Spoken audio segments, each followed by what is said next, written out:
what does that mean? Sabi niya na mukhang dito na ako, tinanggap ko na yung kapalaran ko na dito ako mamamatay. So napaisip ako, that will make the ICC powerless from here on. Kasi whatever the decision of the ICC, tanggap naman niya. Kung ma-dismiss, mapauwi, okay. Pero kung hindi naman, tanggap niya na kung ano mangyayari. So I like to say this, I'm not demeaning or disrespecting those who have died, no? But our focus here is on the suspect. By the way, tawag sa kanya suspect pa kasi wala pang confirmation of the charges against him. So that said, napangunahan niya yung ICC at yung mga umaatake sa kanya, natanggap niya na.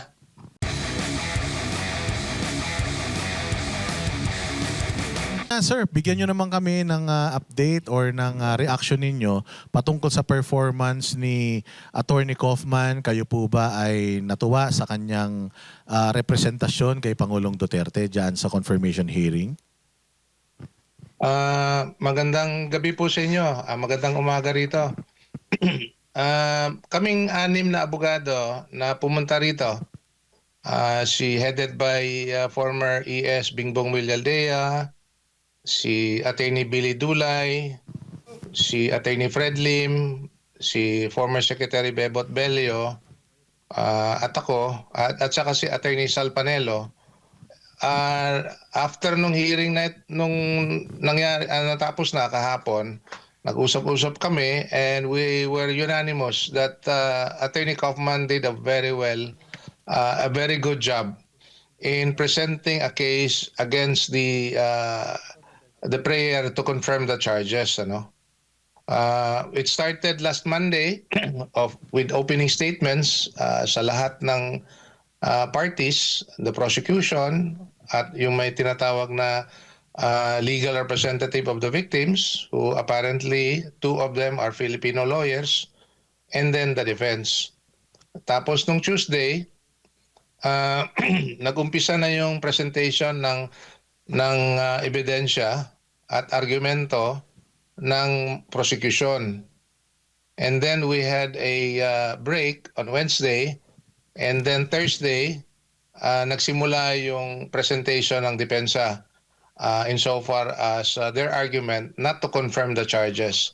And then kahapon, Friday, yung closing summation ng lahat ng mga parties. At we're very confident. We have said this in a number of interviews already in the last few days, patungo hanggang kahapon, na if on the merits, insofar as what we have heard from both parties or from all parties, if on the merits, we're very confident that the charges will not be confirmed. Pero alam natin na itong kasong ito, narinig ko nga si Banat, if I'm not mistaken, he said earlier na itong trial na ito, hindi lang po ito judicial, political din ito. So doon tayo, or kami mismo, are having reservation on how this case will be resolved one way or another. Attorney, Master Judea po, no?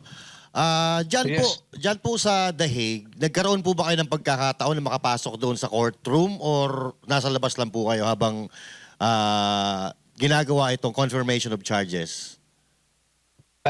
Nabigyan po kami ng reservation to sit in the gallery.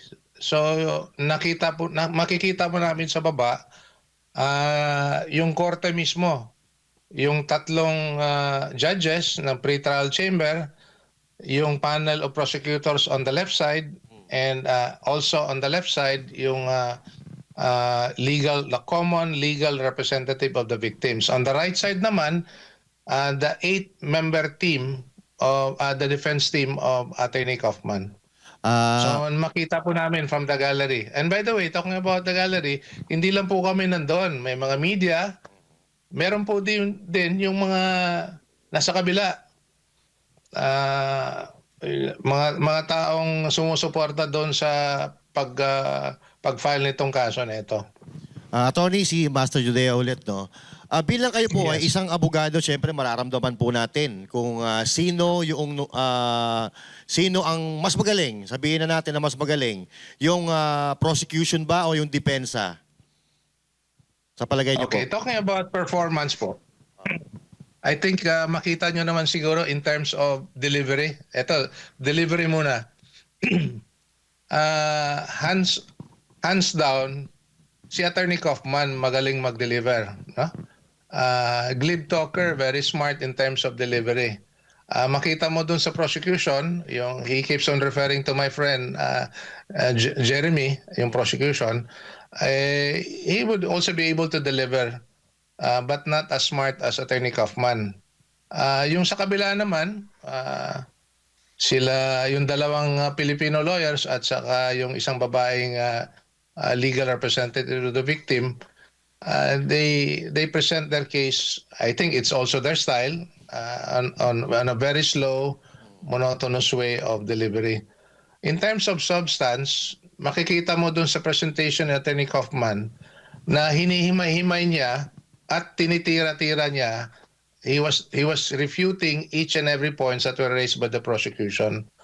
By the way, I like to give you context doon sa sinabi ko, ano? Kasi tinanong ko rin yan kay Attorney Kaufman. Etong confirmation of charges hearing took place over 4 days. And before this, months before this, because if you recall, the first schedule for confirmation was sometime July last year.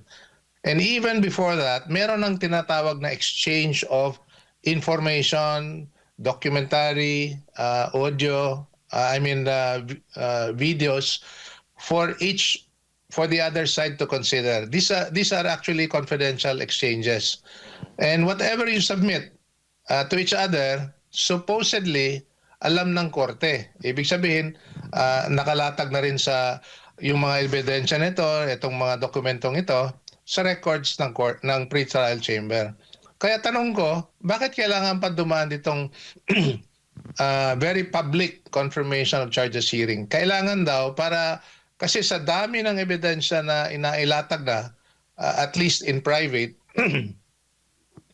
kailangan daw kind of summarize at least in 4 days yung mga argumento ng bawat ng bawat party, no? So, yun po ang nangyari na whatever was presented by the prosecution, hinighlight lang nila po yung mga malalakas, allegedly, mga malalakas na ebidensya na pwede nilang itapon against Mayor Rudy. Si Attorney Kaufman naman, nagpresenta to refute each and every points that were raised by the prosecution. So yun po ang nangyari kung bakit kailangan pa, and it's also part of the rules and procedure of under the Rome Statute and of the ICC na dadaan itong prosesong tinatawag na confirmation of charges. Good evening, Attorney Delgra, si Coach Oli po ito. Alam nyo, Yes, Coach. ito yung bottom line na tanong ng taong bayan eh. Kasi sinasabi natin na malaki ang pag-asa kung ang titingnan ay ebidensya, pero syempre, political din to. And we all know that. Pero ang inaantay po ng taong bayan, gusto nilang malaman eh, na paano natin i-explain in layman's term na may pag-asa pa ba to? May aasahan ba tayo dito sa ginagawang hearing o talagang wala na, give up na? I like to borrow the words of Attorney Sal. Hope for the best, expect the worst. I like to put that in context. Ganito po yan.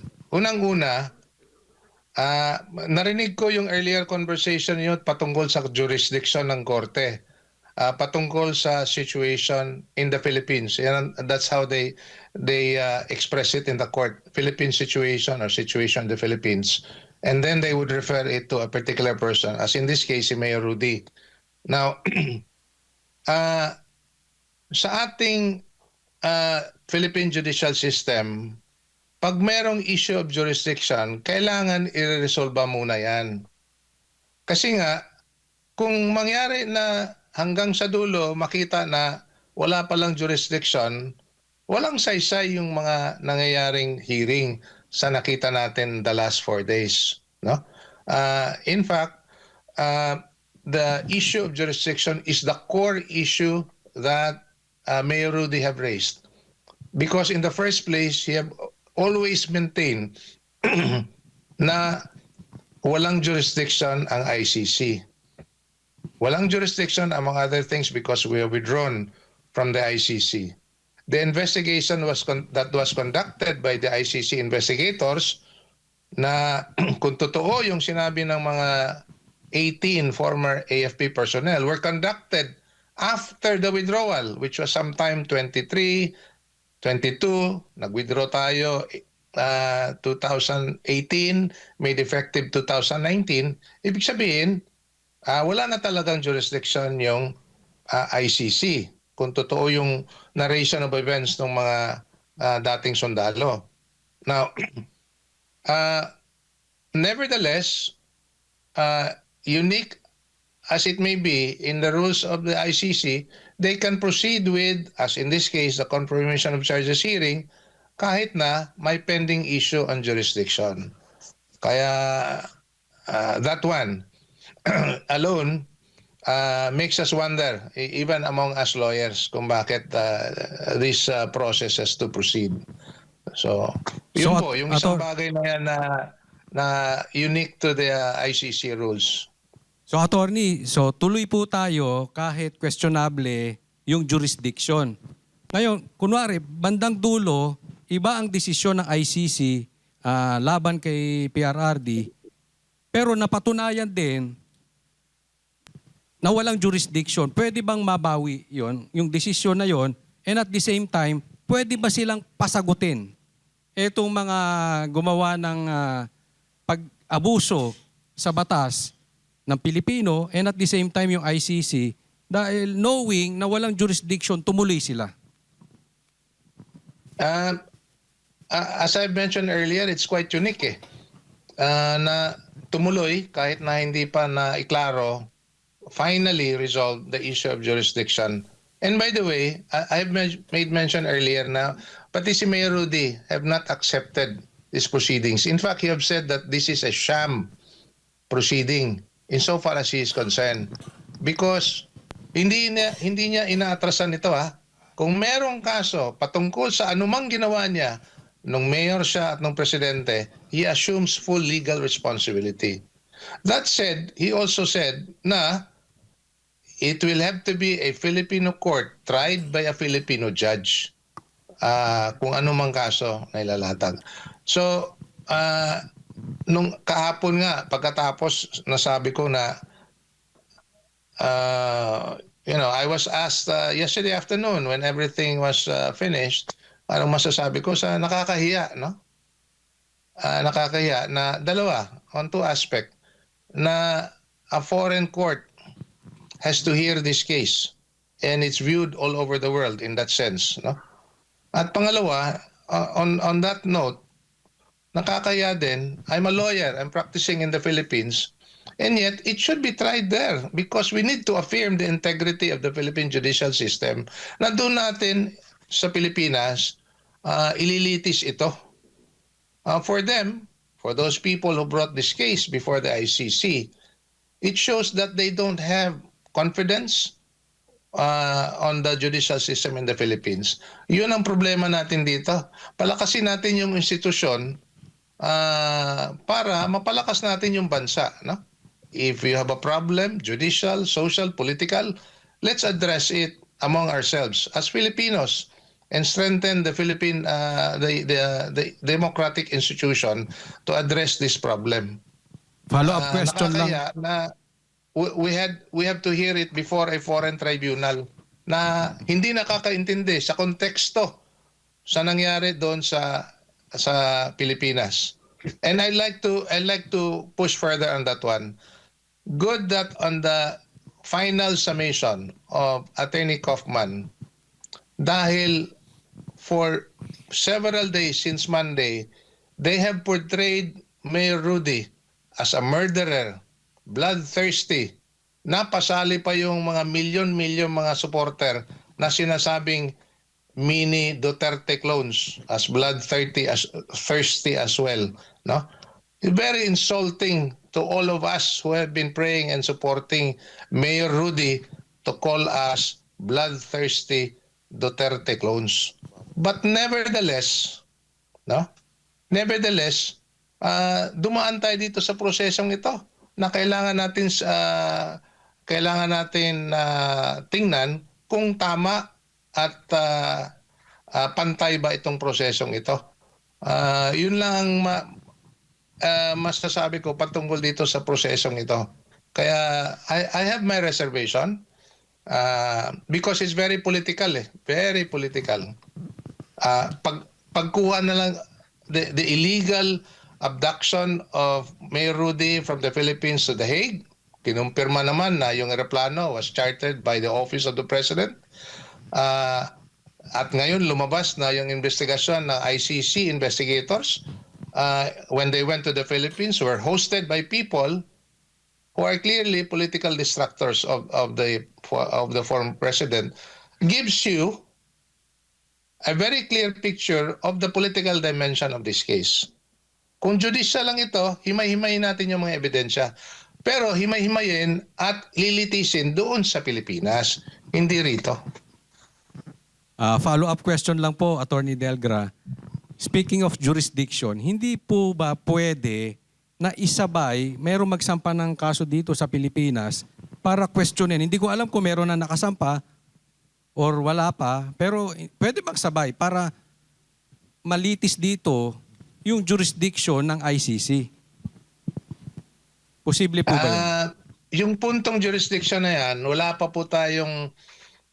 tayong naisampa na kaso. And I would not, from my point of view, we need not to. Why? You know why? The Philippine Supreme Court does not have jurisdiction over the ICC. And conversely, the ICC does not have jurisdiction over the courts in the Philippines. That being said, meron po tayong pending na tatlong habeas corpus petition. At sinasabi ng kabila na hindi na po pwede itong petition na ito.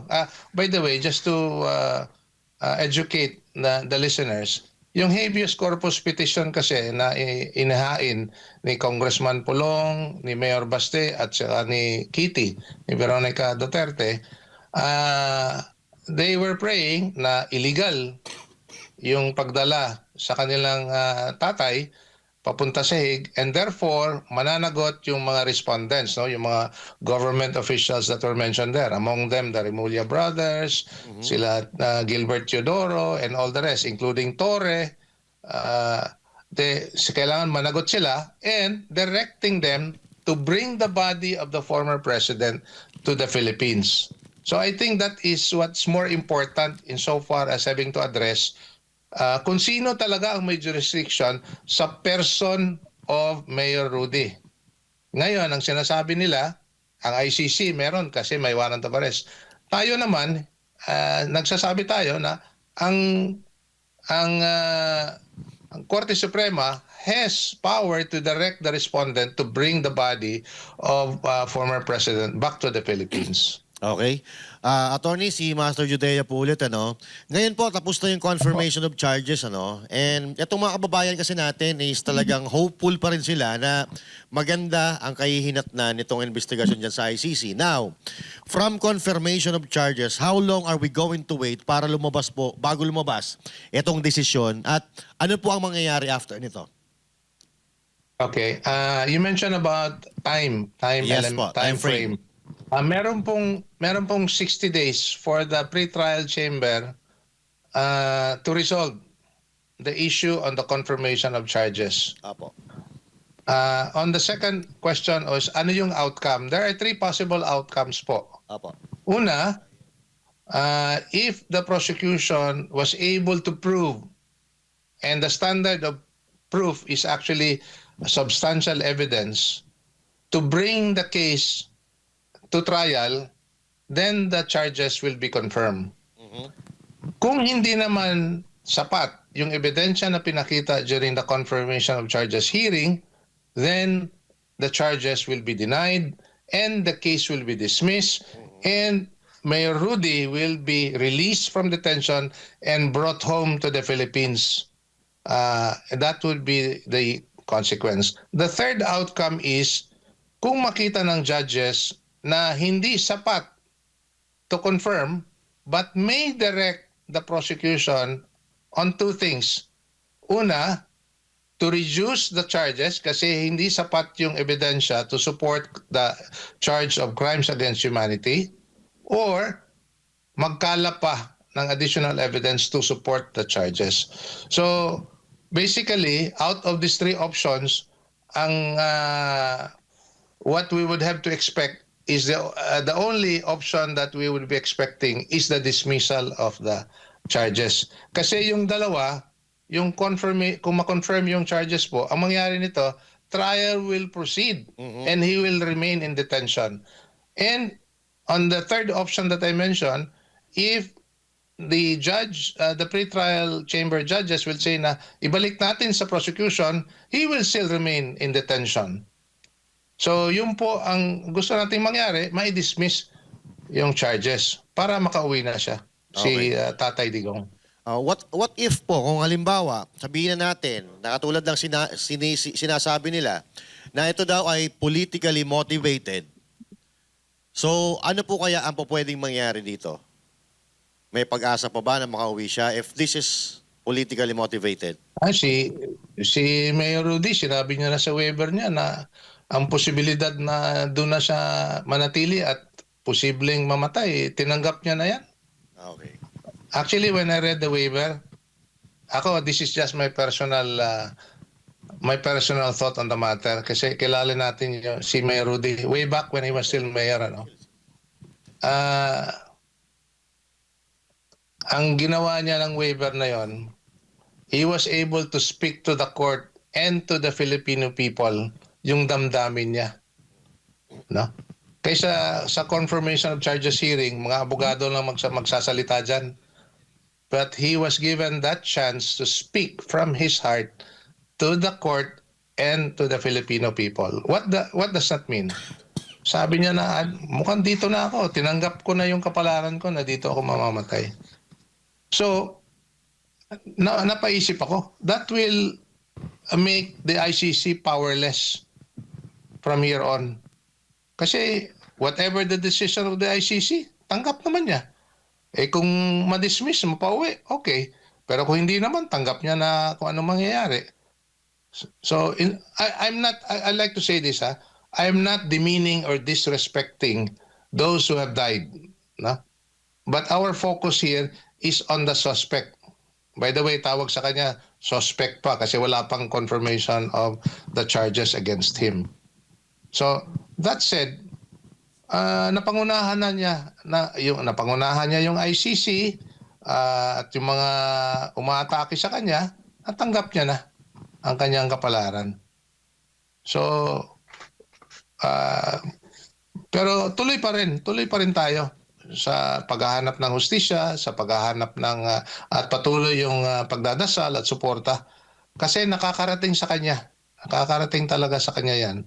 At that will give him more motivation and the will to live and to continue living despite his being frail, old, sickly. By the way, malamig ang lugar dito. Yan ang isang bagay na ayaw niya. Ayaw niya sa malamig na lugar. Pero nevertheless, have gone through this for almost 1 year now. So hopefully he will continue to fight his own fight because we are there behind him. And he knows that. Attorney, si Banat Bay po. What can you say to those people na nagsasabi na Attorney Kaufman is just using emotional argument doon sa kanyang closing remarks and mga pointers niya po? Okay, I like to be fair on that one. Para klaruhin ko lang itong sasabihin ko. When the prosecution, especially yung dalawang Filipino lawyers were saying that Mayor Rudy was a murderer, and they even went, as I've said earlier, bloodthirsty, Mini Duterte clones, which I really felt very insulted. And I'm sure a lot of you were. they were also saying that children were murdered across the country. Yun ang sinasabi nila. Ngayon, that's one characterization of the man which to us is absolutely false. Now, Attorney Kaufman is in his closing statement, he mentioned about the statement of his encounter with the president last Wednesday, which basically was the same in almost every visit that Attorney Kaufman and his team would go through when they visit the president. Ang sinasabi ni Attorney Kaufman sa akin na almost every day na bumibisita sila. Kaya either to discuss the case or simply to keep him company. Ganun po yung kailangan nating gawin, yung ginagawa nila. Now, yung sinabi po ni Attorney Kaufman, if I have to say this, was sincere, authentic, and factual. Kasi kilala natin si Mayor Rudy, si Tatay Digong. At yung mga sinasabi niya patungkol doon sa I wish to be remembered as a faithful servant of the people, alam natin yan. So, hindi gawa-gawa ni Attorney Kaufman yan. Ano? Galing talaga yan kay Mayor Rudy, yung mga salita ng ganyan. At nakaka-relate tayo dun sa mga sinasabi niya because we have known him. I like to say this on a personal note. I am privileged enough to know him a little bit more of him than those who have been criticizing him. So, yun ang gusto kong sabihin sa lahat na totoo yung sinabi ni Attorney Kaufman. If it appeals to emotion, let it be that way. But I state for the record that it was authentic, it was factual, and sincere insofar as what we know of the President. Having said that, meron ng dalawang characterization ng tao before the judges. Ang sinasabi sa kabila, murderer, pumapatay ng mga bata. On the other side, a very compelling closing statement of Attorney Kaufman saying an entirely, completely different story about Mayor Rudy. So, yun po ang gusto kong sabihin, even on a very level-headed manner. Attorney, isa pang tinatanong ng mga kababayan natin, pareho po ba ang sistema ng korte dito at saka korte sa ICC? Ang burden of proof po ba ay nasa nag-aakusa o ang depensa ang kailangan magpatunay na hindi mamamatay tao ang ating Pangulong Duterte? Pareho lang po. The burden of proof is on the prosecution to prove the allegations that they have made or leveled against the former president. What? Yun po, pareho lang. I think universally pareho lang yung pamamaraan on the determination of due process. So yung sinasabi nating due process na yan, kahit na hindi magsasalita yung dating Pangulo, whether he's innocent or guilt, it is the responsibility of the prosecution to prove his guilt. Yun po yung standard of proof dyan. Beyond reasonable doubt, by the way, this being a criminal case. Attorney, isa pang accusation ng kabila ay yung tinatawag nilang indirect. Kasi pinupunto ni Attorney Kaufman na wala naman pong direct na kautusan or involvement ang ating dating Pangulo, pero sinasabi naman ng kabila na there's such thing as indirect na responsibility yung mga statement ng ating Pangulong Duterte. Ang isa pang indirect statement ay pwedeng maging batayan ng guilty verdict? Dun sa tanong mo po, wala. Hindi po batayan yan to convict. But I would like to go further on that particular context. Kasi naging indirect perpetrator siya dahil hindi, according to the prosecution, hindi siya ang pumatay. He did not pull the trigger. But somebody did because inutusan siya. So basically, yan yung argumento na yan. But I'd like to state this for the record, especially yung relevant period when he was president. On the issue of the anti-drug policy of government, very clear yung policy na yan. And it's open source po yan. The Philippine Anti-Drug Strategy. Yung mga lahat ng mga executive orders as regards how to address illegal drugs, it's all out in the open. And why I'm saying this, it is at the level of policy. And the President having set the policy, ang sa baba, yung PIDEA, yung Department of Justice, yung PNP, will now implement that policy. So malayong malayo, very detached, yung sinabi ng Presidente by way of declaration of this policy against illegal drugs, punta dun sa baba on how to implement. Ang sinasabi niya na sa SONA, you have my full support kung gagawin mo yung trabaho mo. Siyempre, in accordance with the policy that he has set. But if you're going to violate, you will have hell because I will go after you. And a prime example of that, yung mga police involved sa Kian de los Santos case. 2 days after nangyari yung Kian, the parents had an audience with the President. And the President promised them, committed to them, that justice will be given to the family. And yung kaba nila na baka may hahabol sa kanila or what, sabi ng Presidente, I will protect you. At nagawa naman din, na-convict yung mga pulis.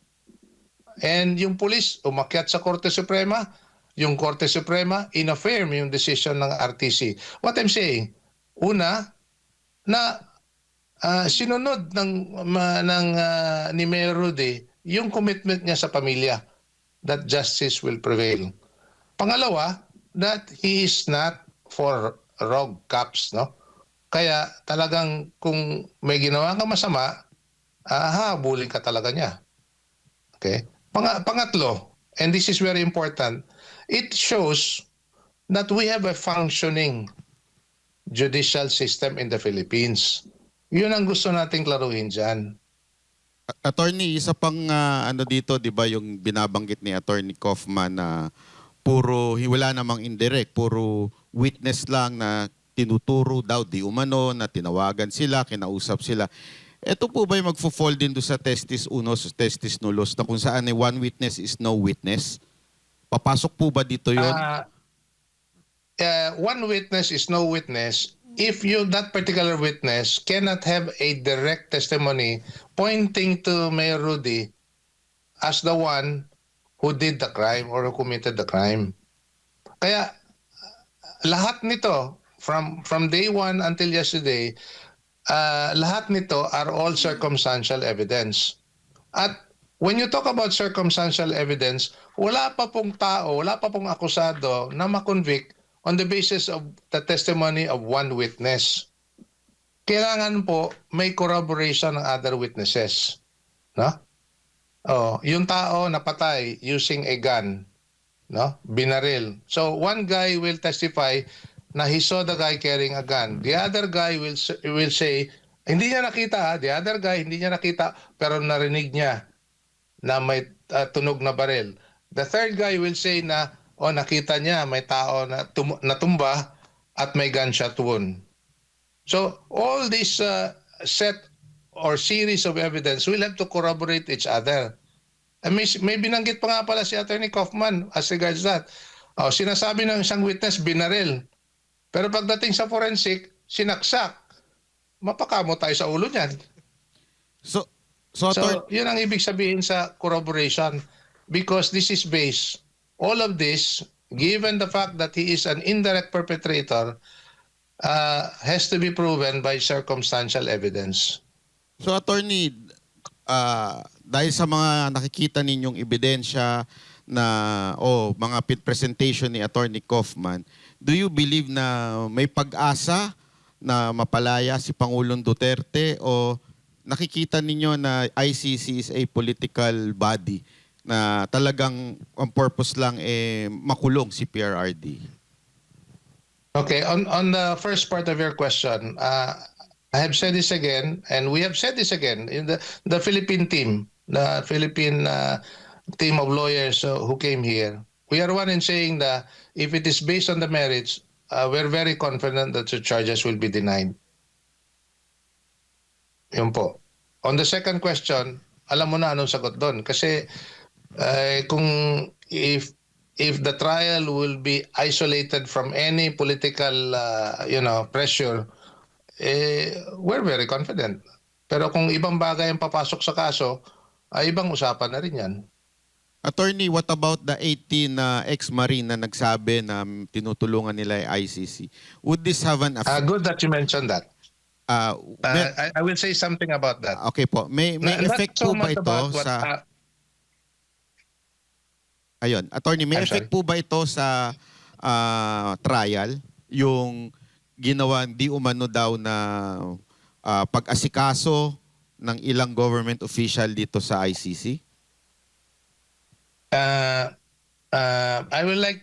like to put that in context. And also, I'd like to say something about some information I got here. May epekto yan sa kaso, to directly answer your question. And I hope may epekto kasi kailangan maipasok yan sa kaso. I'm sorry, the records of the case. Now, may epekto ba? Yes. You know why? 2 days after lumabas itong mga allegation regarding the ICC prosecutors being hosted by some groups of Filipinos when they went to the Philippines for several days and in several occasions, may isang ICC lawyer na nakausap ko, nagsabi na it was quite unusual for the ICC to come out with a statement refuting the allegation. Why is it so? Dahil normally the court don't react or express comment which are external to any of the cases they're handling. Kaya nagtaka siya kung bakit. And this is the same in the Philippines. Yung alam mo na, 'di ba? You're all there practicing your industry in expressing yourselves in social media, everything else on both sides.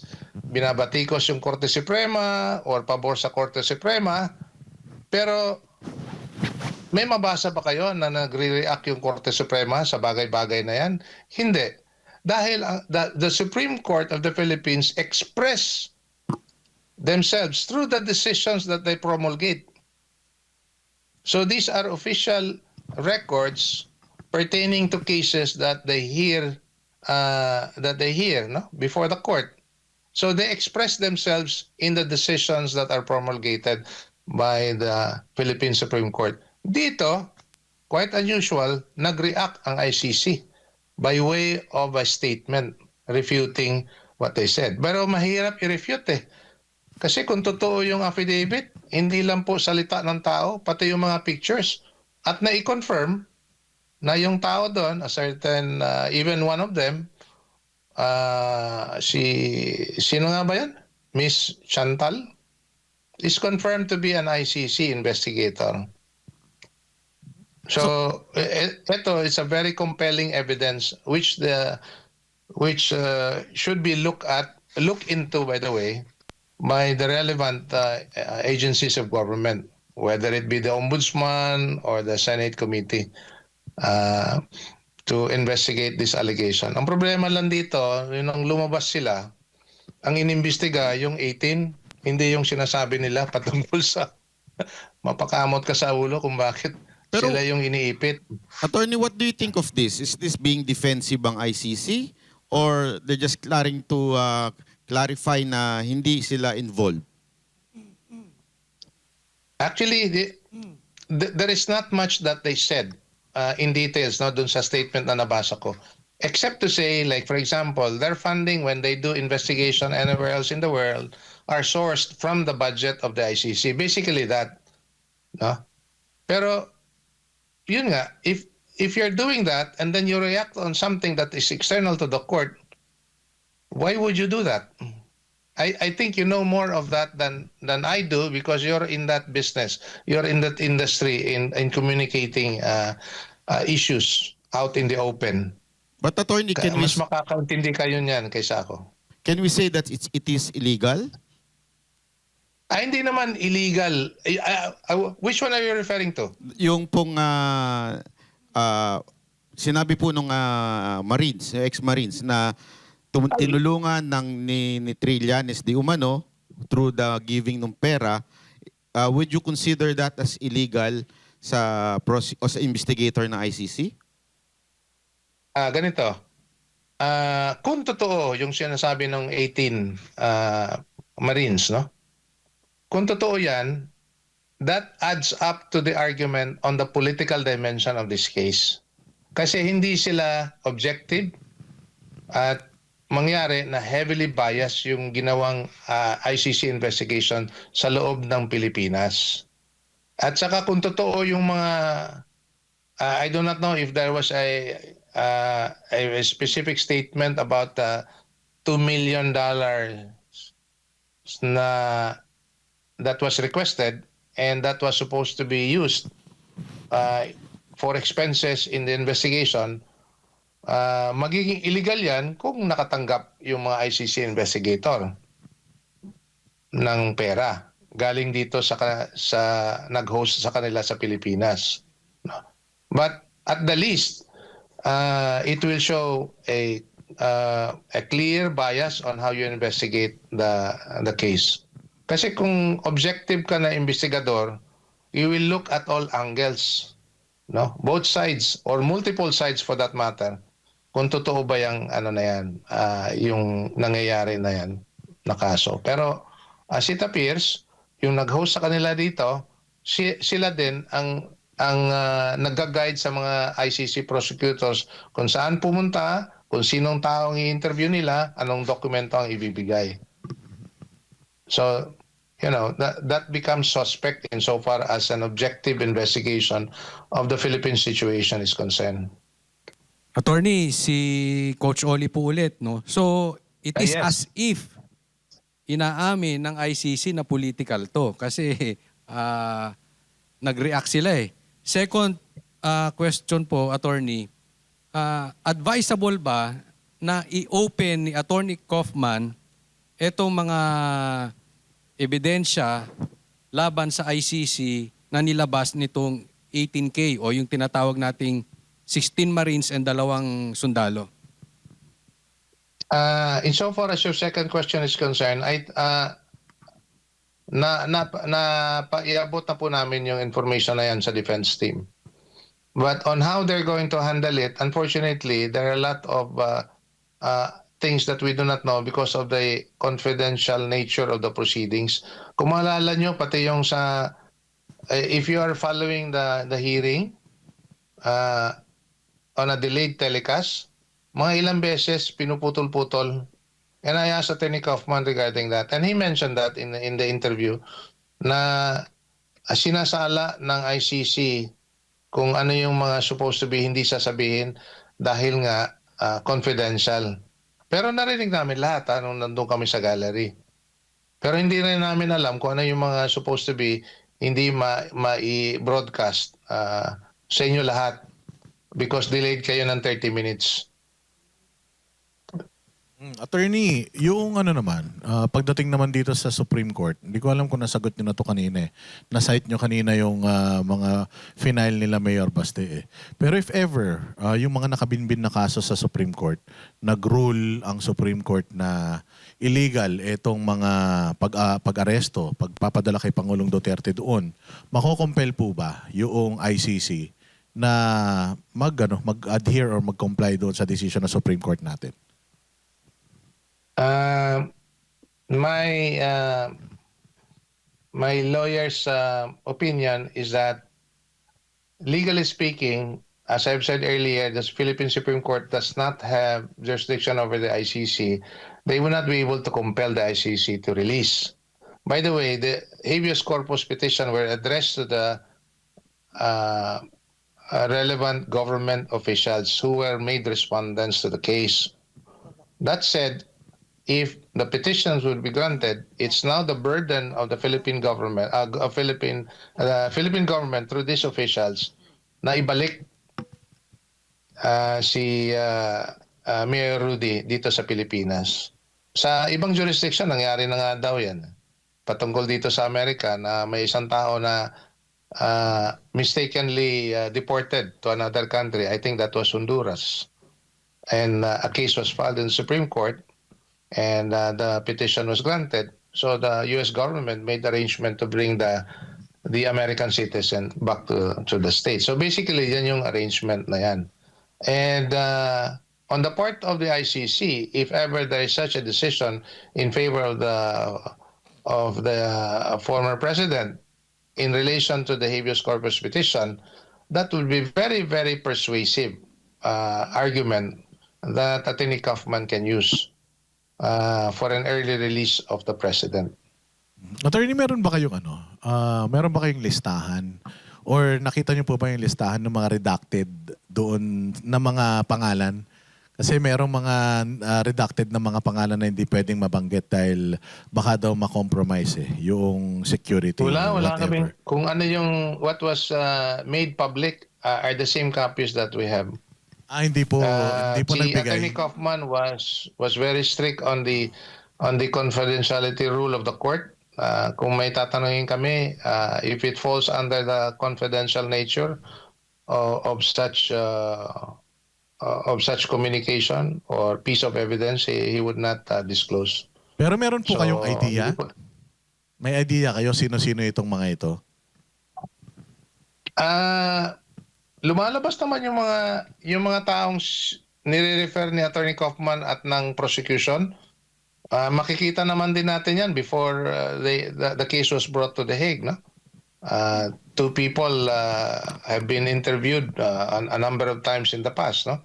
Si Las Cañas at saka si Matobato among them. So alam natin na they would be among those prosecution witnesses. Kung ano yung sinabi nila, at least insofar as the records is concerned, that I would not know kasi that's not disclosed. But some other incidents, as they call it, were not redacted. And I like to cite one, the one that happened in Osamis City against the Parawinog. Maganda yung argumento ng depensa. Sinasabi na hindi ito premeditated at saka labag sa batas. Kasi yung pagpasok ng pulis doon sa bahay ng mga Paruhinog was on the basis of a judicially issued search warrant. So valid yung pagpasok nila. Pangalawa, yung pagpasok nila, there was an encounter. Ibig sabihin, ang tawag nito, there was an armed encounter and for which the police has to respond as well in order to deter the risk, in order to deter the what do you call that, the violence that they were facing at that time. Pangatlo, hindi po madalian yon. Mangilang oras bago natapos. No? Pang-apat, at sinite ito ni Attorney Kaufman. Pang-apat, may mga namatay pero meron ding na-aresto. 4. So kung totoo yung sinasabi nila as what they're portraying Mayor Rudy as a murderer at saka lahat ng mga ginawa niya is really premeditated na walang ligtas, patayin nyo lahat, bakit may buhay? No, yung mga ganong mga ebidensya, nailatag niya lahat yan. Hindi lang po namin ma-appreciate at kayo rin, hindi rin nyo ma-appreciate kasi napipigilan siyang magsalita because some of these are confidential or redacted versions of what is already in the records of the case. Attorney, yung isang mainit na usapin dito kasi parang medyo hindi yata nagkakaintindihan patungkol doon sa salitang ano ba yon, yung neutralize at saka yung tokhang. Kasi sinabi din ng spokesperson, Yusek, ng PCO, na dito daw sa Pilipinas, ang ibig sabihin daw ng neutralize, and even si dating Supreme Court Justice Carpio, sinabi din niya na kapag ginamit daw ng otoridad yung salitang neutralize, kill daw ang ibig sabihin nun. Ano pong masasabi niyo dyan? Si Attorney Kaufman had made it very clear, no? Before the pre-trial chamber, that neutralize means maipigil yung ginagawa ng tao. So, arrest, apprehension, and detention, prosecution, no? The last resort would be to kill if if there is risk to the lives of the arresting officer. So yun po yung kinaklaro at pabalik-balik na sinasabi ni Attorney Kaufman. And it's all there. Policy-wise, klarong-klaro naman na hindi sinasabi na the word neutralize means to kill. It's basically inconsistent with the PNP operational manual, no? Na mapipigilan yung tao. You'll be able to restrain him without risk to the arresting officer. Kasama din So umiikot-ikot yung argumento patungkol sa neutralization or neutralize sa prosecution at sa depensa. But they cannot pin anything at all. I'm referring to the prosecution to say, I'm referring to the whatever is said or whatever is in the record to say that the word neutralize or neutralization means to kill. Attorney, yung isa pa na nabanggit dito ni Attorney Kaufman, yung pangalan ni Pangulong Bongbong Marcos. Sa tingin ninyo makakatulong ba yun sa pag-convince niya sa mga huwes na i-dismiss na itong kaso ni Pangulong Duterte? Ang nakita ko doon, in fact, I was surprised that he mentioned that. But I think just to put in perspective na lumalaganap pa rin at patuloy yung nangyayaring patayan sa Pilipinas even after Mayor Rudy stepped down from office as president. So, yun po yung perspective doon. So, parang ang sinasabi niya na why would you, because first of all, there is Attorney Kaufman has been denying, and that is the position of Mayor Rudy, denying all the charges, no, that he had killed all these individuals, or even upon his order, for that matter. Now, even assuming that, meron pa rin nangyaring patayan papunta doon sa nung wala na siya. Attorney, nakausap niyo po ba or meron po ba kayong chance na makabisita kay Pangulong Duterte? Meron po ba kayong clearance? We really have wanted to. All 6 of us, we really have wanted to. Pero stricto yung ICC. Dalawang kategorya lang ng tao ang pwede. Yung members ng defense team at saka yung member ng kanyang pamilya ang makakabisita. Thank you, Attorney. Hello, By the Attorney. way, I made an attempt the first time I came here last year, April, na mag-apply to visit him. By the way, an application to visit a detainee has to go through it online. So I filled out siguro mga 6-page application form to visit. Para ka nag-apply ng passport. Tinatanong ka yung passport number mo, anong pangalan mo, address, at saka questions like, have you ever been charged or convicted of any crime, blah, blah, blah. So yun po mga tinatanong. Aside from sino ka, ano yung relation mo sa detainee, anong purpose mo na pupunta ka rito, yung mga ganun. And I went through that process before I left the Philippines. And then I came here, wala pa rin sagot. So I made a follow-up email only to be told na hindi pwede because the visit is only limited to these 2 types of people who can visit him. Thank you, Attorney. Si Sir Jack po, meron yatang sasabihin sa inyo. If I may emphasize this point, Sige po. matindi na pag andito pa siya, yung pagbibisita talagang very, very limited. Kaya importante talaga, even at least in the interim, he would be released to a country who will host him para mas marami pang tao makakabisita sa kanya. Sir Jack, meron kang masasabi kay Attorney Del? Wala akong tanong. Lahat ng tanong ko sinagot nila eh. Oh. Nanalong nila eh. Tanong mo muna kung Pinupusan niyo naiintindihan ako ka ng niya. tanong, di ba? Tanong mo kung naiintindihan ka niya, klaro ba? Klaro. Attorney, malinaw ba? Yeah, malinaw po. I can hear you. Ano mo ha? Attorney, wala akong tanong. Gusto ko lang magpasalamat sa pagmamahal at suporta mo kay Pangulong Duterte. Maraming salamat sa'yo. At sa inyo lahat. Boss, ibabalik ko yung pasasalamat mo sa inyo, sa iyo at sa inyong lahat. Kasi let's continue the fight for the old man. Hindi aatras yan. Sa pagkakakilala natin sa kanya, hindi yan aatras hanggang sa dulo. Up to his last breath, he will fight his battle. And it is just but fitting for us to help him fight his battle. Attorney, you have the floor. Kausapin niyo po ang mga kababayan nating Pilipino. Salamat po, Bay. Nagpapasalamat na pala ako rito no, sa opportunity for having me in your show. But more importantly, salamat sa outpouring of prayers and support. Even before when he was in office, all the more now that he has left the government service, private citizen na lang po, at inaapi rito sa Hague.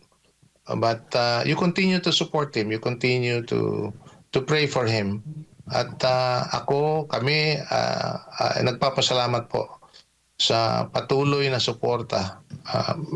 I like to say this a little bit in context. In the last 4 days po, and in this week, grabe ang suporta ng mga Pilipino. Yung makikita mo sa social media, hindi po lang galing yan sa The Hague. Hindi lang po yan galing sa other parts of Netherlands, Amsterdam, Rotterdam. Hindi lang po yan galing sa iba't ibang parte ng Europe. Yung mga tao po, manggagaling sa iba't ibang parte ng mundo. I came across with somebody who came from Qatar. Mapapakamot ka sa ulo mo. Gagastos ang oras at pamasahe, pupunta lang dito. I even saw some kababayan from Davao. They're not based here, but they came from Davao. Somebody came from London. And there's one family who came all the way from Paris. At yung asawa na Ilongga, siya yung nag-drive for 8 hours just to bring the family here. And for 4 days, they stayed here. So, yung mga bagay-bagay na yan, nakakabusog puso. At reinforces our belief and our affirmation for our love for Mayor Rudy, for Tatay Digong. So, salamat po at tutukan nyo yung kaso so that you will be able to know, learn, and understand what is happening to our Tatay Digong. Maraming salamat po. Salamat po, Attorney Martin Delgra, kaibigan at legal counsel po ng ating dating Pangulong Duterte. Maraming salamat po, sir.